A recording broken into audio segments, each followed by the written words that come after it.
सगळी व्यवस्था एकदम चोख आहे दिलीपराव। धन्यवाद।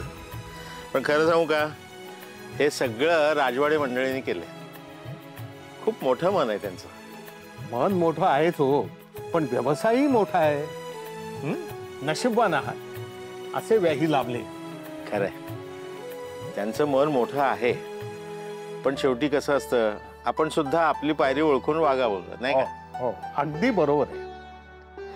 आणि खरं सांगू का तुम्हाला, घर कसं आहे यापेक्षा माणसं कशी आहेत हे जास्त महत्वाचं। चांगल्या माणसांमध्ये आपली उडवस असावी, आपली आणि आपल्या मुलाची सुद्धा, असं वाटतं।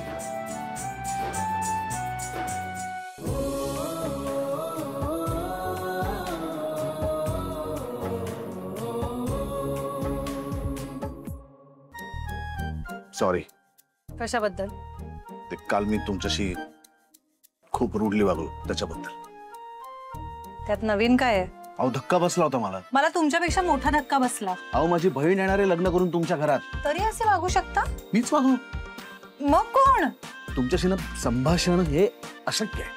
आताही तुम्हीच आलात माझ्याशी बोलायला, मी नव्हते आले। मी फक्त सॉरी म्हटलं। त्याचा काही उपयोग होणार नाहीये। म्हटलं ना, आपल्यात बोलणंच होऊ शकत नाही। ते या जन्मात तरी शक्य नाही। बरोबर, काही माणसांचं आपलं आयुष्यात कधी पटत नाही। मला तर आधीच कळलं होतं ते, आणि मी ते ऍक्सेप्ट केलेलंच आहे। खुश। धन्यवाद। जाऊ प्लीज। किती ढोंगी बाई आहे, चोराच्या उलट्या बोंबा म्हणतात याला। हिच्या घरचे सगळे असेच आहेत बहुतेक, रोहन सोडून।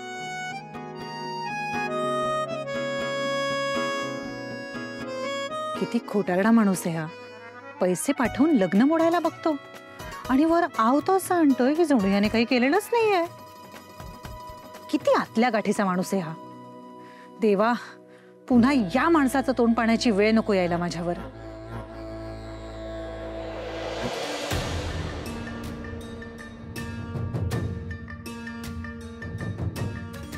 तुम्ही? स्वानंदी, थोडं बोलायचं होतं। हाँ हाँ, बोला ना। तू रागवली नाहीस ना?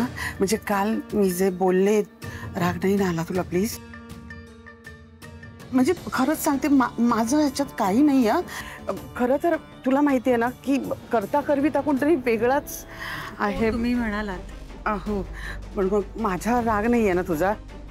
अधीरा पण येणार आहे ना तुमच्याच घरी, म्हणजे उगाच गैरसमज नको ना म्हणून। नाही नाही, माझा काहीच गैरसमज नाही झालाय, डोंट वरी। नाही? नक्की?